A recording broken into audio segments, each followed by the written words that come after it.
Keith McGee. He has spent 8 years as part of the Django core team and is president of the Django Software Foundation. And the talk today is Grug Make Fire, Grug Make Wheel. Please welcome him.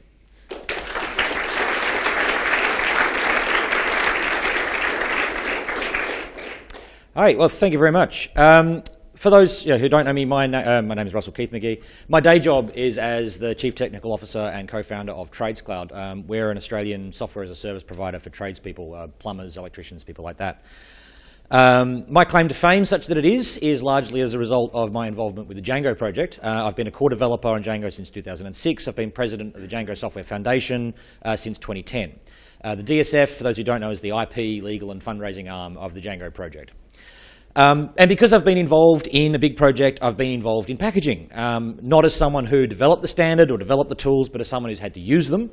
And as someone who, by proxy, was responsible for teaching newcomers to Python how packaging was supposed to work because they were coming to Django, or coming to Python by way of Django. Now, over the last 9 years, there's been a lot of change in Python packaging, lots of confusion over what constituted best practice. And the mess was sufficiently bad that for many years the Django project, in an attempt to make life easier for newcomers, actively avoided using Python packaging in many respects and inadvertently ended up encouraging some really less than best practice amongst newcomers to Python by way of Django. The good news is that the dust has now mostly settled and it's possible for us to make good recommendations again. I've also been exposed to packaging through my other side project, Beware. Beware is a project exploring the tools that we use as developers to write software in Python. Beware is comprised of lots of smaller tools and libraries, including Toga, which I announced last night. So along the way, I've had to build a lot of... And then the wheel falls off. There we go. All right. So along the way, I've had to build a whole bunch of packages. Okay, so when I say Python packaging has been a bit of a mess over the last 9 years, what exactly do I mean? This is what I mean. Until quite recently, one of the best resources for information on Python packaging contained this diagram. It had to have this diagram, and this diagram was a significant improvement on the previous state of affairs where there was no diagram and no one had any idea what was going on. But this is how complicated the situation was getting. This lists all of the packages, replacements, supersedents, antecedents, and so on that were part of the Python packaging ecosystem. So, if you've been on the interwebs and you've heard people talking about distutils and setup tools and distribute and distutils 2 and easy install and packaging and pip and eggs and wheels and wondered what the hell was going on, you are not alone. The good news is all that's behind us. The good documentation no longer has that diagram because it doesn't need to really anymore. The dust has settled, and for the first time in a very long time, the Python community is in a position to give a good, clear set of instructions. If you get nothing else out of this talk, this is the money slide. Use setup tools to define your setup.py. Build wheels for distributions if you can, but also provide source distributions as well, because not everyone can use a wheel. And if you've got any other questions, go to packaging.python.org, because it's quite a good documentation resource. Then, on the other end, unless local conditions require otherwise, create a virtual environment, or if you're using Python 3.4, PyVenv, and install your software using pip. I say unless local conditions require otherwise. Depending upon exactly what your ops person is using, you may want to use a different set of tools there. But broadly speaking, that works, and that's going to be a good way to get a good experience out of the Python ecosystem. So, the two important pieces we're going to look at today excuse me, are setup tools and wheels. Setup tools is one of the pieces that was on that original diagram. Excuse me. It isn't a package. It's a package that isn't in the Python standard library, but it extends functionality that is contained in the standard library. It provides the tools for writing the definition for what a package is, most importantly what it contains, and other useful pieces of metadata like version numbers and contact addresses and classification keywords and things like that. It's also, instead of an interesting double role, it's also the tool you run to convert a package full of, or a directory full of source code into an installable and distributable unit.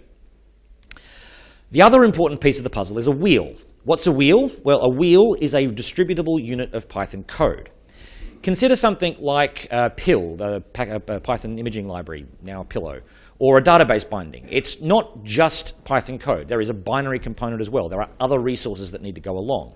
If you don't have a way to compile that binary artifact in a platform-specific manner, you haven't really solved the problem of distributing Python code in its entirety. You still require every user, at the end of the day, to have a full compiler chain on the system where they're installing that code. And any ops person will tell you that's a really bad idea, because you don't want to have things that are the ability to compile new code where you're distributing code where the public's going to see it, because that gives attackers an immensely powerful toolkit to start attacking your system with.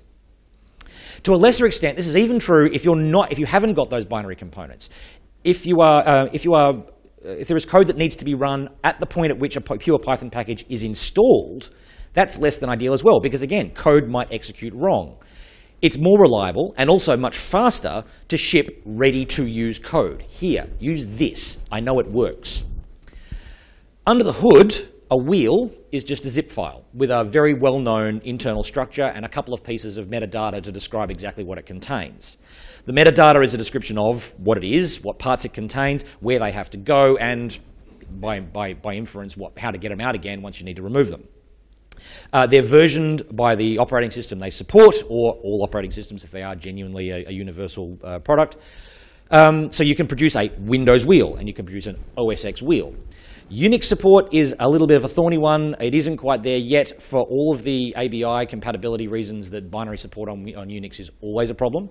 I believe the PyPA team is working on it. I don't know when that's likely to happen. It's a complex problem, and there is thinking. For those of you who have been around Python packaging for a little while, what I just discussed, Wheelie, yes. I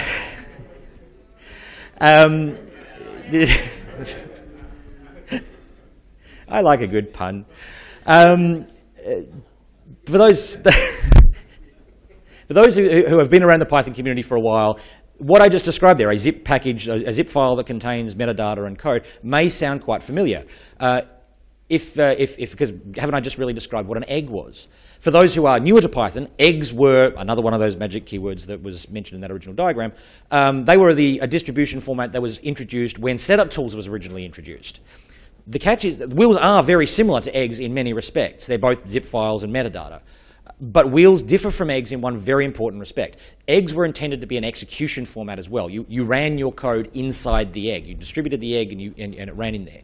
You don't execute code inside a wheel. A wheel is just a distribution format. That has a bunch of important changes in terms of the way the code runs. Code running inside eggs could sometimes be a little bit unpredictable because being inside an egg changed the way you had to interact with the code sometimes. So, how do you make a wheel? Well, meet Grug. Grug has just written some Python code. She's very, very proud of it. It can ward off enemies. It can cook meat. She calls it fire. She wants to share it with the world. So, here's what Grug's come up with. At the moment, she's got that code sitting somewhere in her Python path, and so she can import fire, but no one else can because it's just her code. There's also an image file. It's an important part of how fire works. That needs to be distributed along with the package as well. Now, in this example, Grug's code is a module with an init.py file in it, so she's importing fire and getting that module. But it's not. This is just for the purpose of an example. It could just be a single Python file if you want it. You can package either for distribution. First step: take that code and put it into a directory that we can use as a packaging base camp, essentially. We take that directory. The top-level directory itself is not importable. You can name it whatever you want. A good convention is to use whatever you want people to pip install later on, and probably also matches the name that you've got registered in your version control repository, so your GitHub project name, for example. In order to distribute this code for other people to use it, there are some other things that have to be added at that top level. You have to add a license file. As the previous speaker pointed out, this is not optional. If you don't put a license file in there, no one else is allowed to use your code. The default license is all rights reserved, so you must put a license file in there. Grug, in this case, has also added documentation and tests. These aren't legal requirements, but people are going to come and beat you if you don't put them in. Documentation is how you tell people how to use your code. Tests are how you prove that your code works. Without those, you're not really sharing anything useful. You're just saying, here's a bunch of headaches I'd like you to have. The only file in that we've added here that is really optional is the README. And that is really, it's sort of semi-optional. You can get away without having it, but if you're going to put your code on GitHub and Bitbucket or anything like that, it's worth having because those projects use your README file as part of the profile for how they display the landing page for your project. So it's probably worth sticking one in there.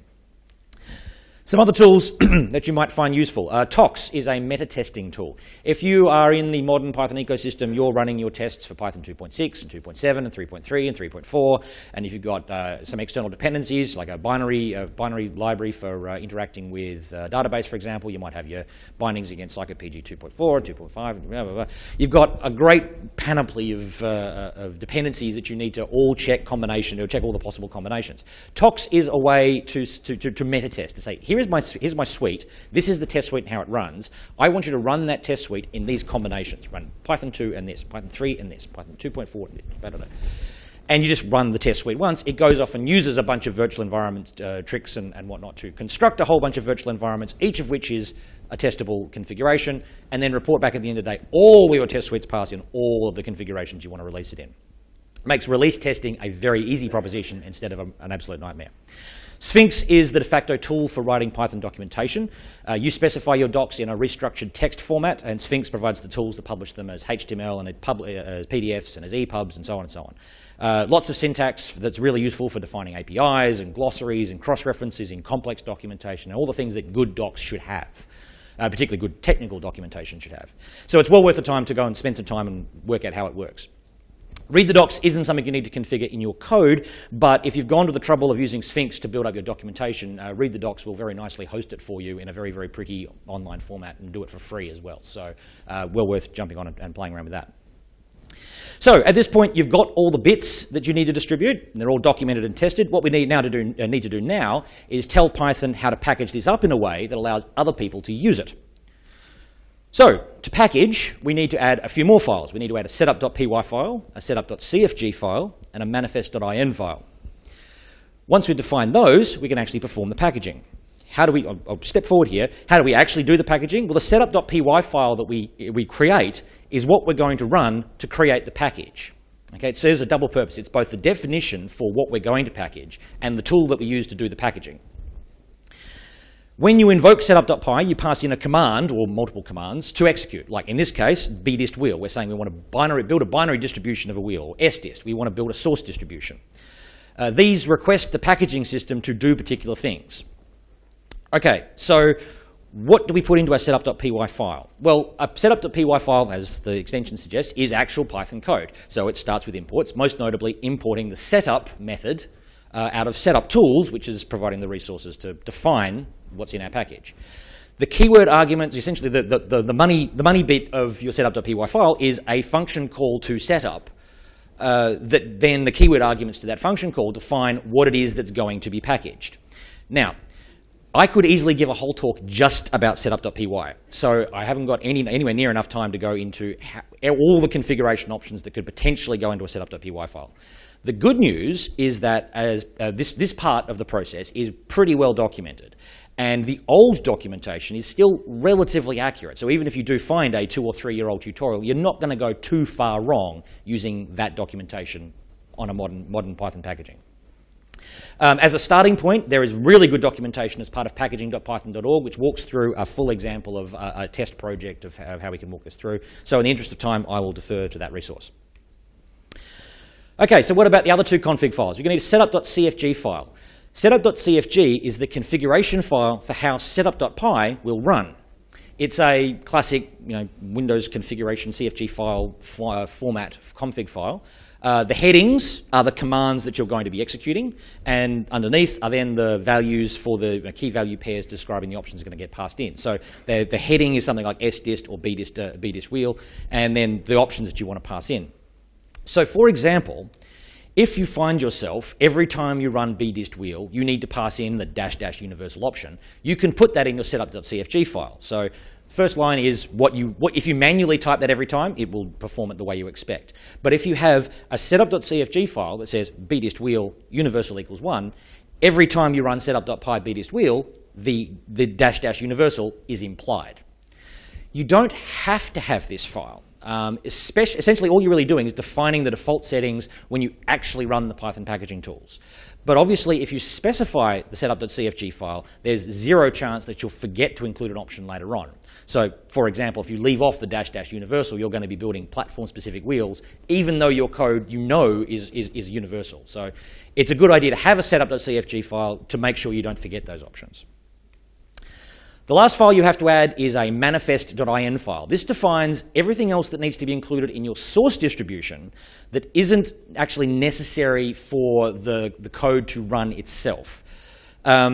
So setup.py defines the code that's going to be executed. Which code do I need to include, and so what some of the resources that need to be there in order for that code to execute.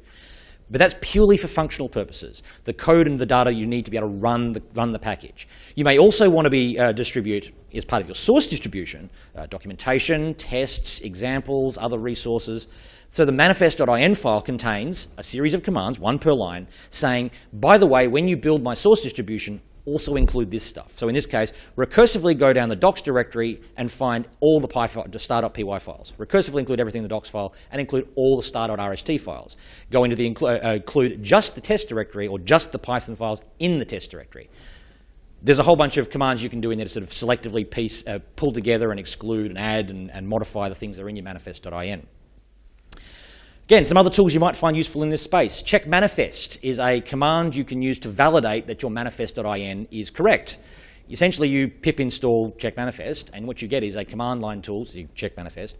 What it will do is go and check your version control system, see all the files that you have checked into version control, and see that they're actually going to get caught by your manifest.in. So you don't accidentally distribute some code that's missing an incredibly vital file in part of your source distribution. Like, say, for example, Toga, when I released it yesterday. Accidentally forgot to include a line that said, oh, by the way, you're going to need this icon file. So if you get the wheel's fine. But if you get the source distribution, it's missing the file. Okay, bump version is one of many solutions that exists to solve a common practical problem. When you release a new version of your software, you obviously need to say, okay, this is version 1. What? There is probably, however, multiple places where you need to update that file. You need it in setup.py. You need to have, you've got a symbol in your running code that says, okay, this is version 1.0. You might have your documentation references, this is version 1.0. There are multiple places you need to update the version number. There are a couple of strategies you can go through to make sure you only have to edit this once and it gets propagated everywhere, because if you do it manually, you will forget one of them. Bump version is a tool that will go through and find all of the places you've referenced your version number and update it. There are some places where it can misfire those, so there are other tools and other approaches you can use that don't involve using an external package. And the packaging.python.org guide covers some of them. Yeah, bump version may be worth having a look at. Okay, so we've got our code. We've put our code into a layout that's distributable, and we've defined our setup.py and other packaging metadata that we need to have. We're ready now to actually build our package. To do this, we're going to need some tools. Setup tools is what actually provides the setup.py method. So obviously, we can define the code, but until we've actually got it in our environment, we can't call it. So we need to pip install setup tools. We need to pip install wheel. So we need to go and get the tools that let us build wheels. So the bdist wheel command that we're going to pass into setup.py is provided by the wheel package. And you should also get twine. Twine is what you use to wrap up the packages that you send to PyPI. So we've now got those tools. We can build our package. Exactly what type of package you build will depend a little bit upon the package that you're, the properties of the code that you're going to run. If your code is pure Python, works on Python 2 and Python 3 without having to run it through 2 to 3 or any sort of post-processing or something like that, you can build what's called a universal wheel. If you run Python setup.py bdist wheel -- universal, or you've got your setup.cfg file to automatically assume the -- universal, you run that command.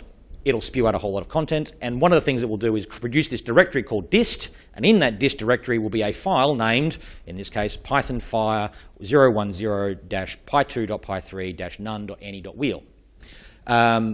That essentially is telling you it's a Python fire package, version 0.1. It's a Python 2 and Python 3 compatible. The none is describing the ABI compatibility. In this particular instance, we don't have one, and it's available for any platform. But yes, you can only use that if it runs on Python 2 and Python 3 and has no C extensions. or a binary component that goes along with that.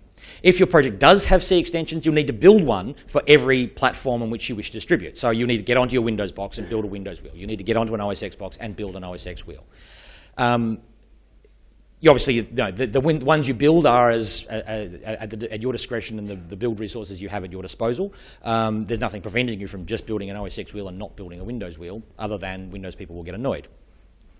So to do that, you don't have to pass in the -- universal, Python setup.py bdist wheel. It'll go through and churn again and spit out Python fire 010. In this case, it'll say CP27 none Mac OS X 10.8 x86 64 wheel, which says this is a wheel that has been built for CPython 2.7, no ABI compatibility layer here, for Mac OS X 10.8 on an x86 64 platform. Okay, so this is a wheel that will be able to be installed on Mac OS X. Now, if you've got C extensions, you need to do this. It only works for OS X and Windows. It doesn't work on Linux because, again, for the ABI compatibility reasons I spoke about earlier. Lastly, you need to build a source distribution. This is effectively the catch-all. Worst case, everyone can install from source. You just like people to not have to install from source. The previous two, you do the compilation for your users. You're basically going to do all the compilation that needs to happen and give them something they can just drop into their site packages and it will work, or Python will drop into their site packages and will work. In this case, you're letting the user do the compilation. Okay? So even if it's pure Python, because the setup.py is something that needs to be executed, they're going to be doing the execution. Having done that, you run Python setup.py sdist, churn, into the dist directory goes python fire 010.tar.gz. There you go, there's a source distribution. Then you need to upload both your sdist and wheels to the Python package index, and congratulations, you've just packaged your first wheel, packaged your first Python package. Of course, if this is your first time releasing a package, you'll need to create an account on the Python package index first. Okay, so log on to pypi.python.org and upload the package info. Sorry, you can do it manually, upload the package info file. You need to log on and create a user account for the Python package index. Then you need to register your package with the Python package index. Effectively, the Python package index is a unique namespace. You know, there is only ever going to be one Django package on PyPI for obvious reasons. So you need to go in there and claim your bit of territory. You can do this manually by logging on and creating a record manually on the website, upload a package info file, or manually fill in all the details. The other approach is to say setup.py register. Now, the problem is that this isn't 100% secure. Credentials are sent in plain text, so you are potentially vulnerable to man-in-the-middle attacks whilst you do that. This is a ticket that has been logged, and with the tool that's relevant, I'll come up to this in a moment. However you choose to do it, if you do decide to just use setup.py register, or if you manually log on, either way, you now have that name. That name is yours, and you can pass it around to other people, and other people share the namespace if you trust them. But you know, it's up to you to do that. You then need to upload your package. So this is where Twine comes in. You say Twine upload dist/star. That uploads everything that is in the Twine is in the dist directory up to the Python package index. So all the bdist wheel and sdist stuff is stuck in the dist directory. Ship that off. Twine is the replacement for Python setup.py upload. Python setup.py upload has two problems. One, it's the same security problem in that the credentials go over plain text, whereas Twine uses TLS connections end to end, so your credentials are safe. But okay, even if you're not security paranoid, you may not care about that. What you do care about is that Twine lets you do pre-upload testing. If you're using the setup.py upload approach, which is you don't just say Python setup.py upload. You say Python setup.py upload sdist upload. You have to build the package and upload it as one step. You can't build the package, check that it works, and upload one that you know that works. You have to go and do it all in one hit. So you can build the sdist and check that it works, but then you build it again to upload it. So Twine is a much better option for that. And that's it. All that's left now is for the end user to actually install the package. That's really all you really got to it is pip install Python fire. That's at this point you've done everything you need to do for an end user to suck that down. As long as you've got pip 1.5 and you as the most recent tool, or more recent as the tool, it will prefer wheels over source distributions. It will look for an appropriate wheel. If it can find one, it'll use it and it installs really quick, or it'll get an sdist, run the sdist, and install it locally. How do you get pip? Well, if you're before pre-Python 3.4, there is a tool called getpip, which you can get off of packaging.python.org. If you're in Python 3.4 or later, that's now part of the standard library. You can say Python-m ensure pip, and it will make sure that you've got a version of pip that's there. And if you call it with --upgrade, it'll make sure you've got the most recent version that you need to have. I've also been assuming that all this was done inside a virtual environment. So if you haven't come across virtual environments before, this is a virtual environment is a way of keeping the packages you've installed for one project isolated from another project. So for example, you've got two websites you're currently working on for customers. This one's using Django 1.6, this one's using Django 1.4. You can't install both at the same time into like a system packages. Virtual environments let you say, okay, project A, install Django 1.4. Project B, install Django 1.6. Keep the two environments completely separated. It's a good practice to get into because those virtual environments maintain your sanity over what I'm actually using at any given time. To get virtual environment, again, just pip install it, and Python 3.4 now ships with this out of the box. There's a package version of virtualenv called PyVN, which is almost identical to virtualenv in every respect. So everything that I've been talking about here has been documented in much more detail than I can present in 20 minutes. But as I said at the beginning, I'm not involved with the standards process. I'm just someone who uses what the good people in the PyPA tell me to. Python packaging was in the doldrums for a very long time, and we all as a community owe a debt of gratitude to the people who have stepped up over the last couple of years to fix things.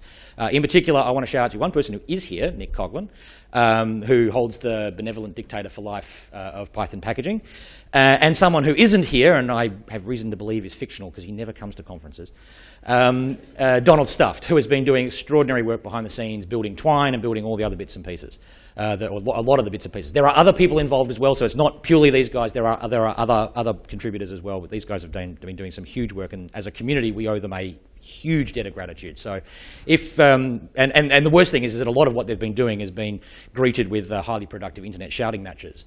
So if you get a chance, buy them beer or a car because they've earned it. So that's it. Thank you very much. And time for questions, I think.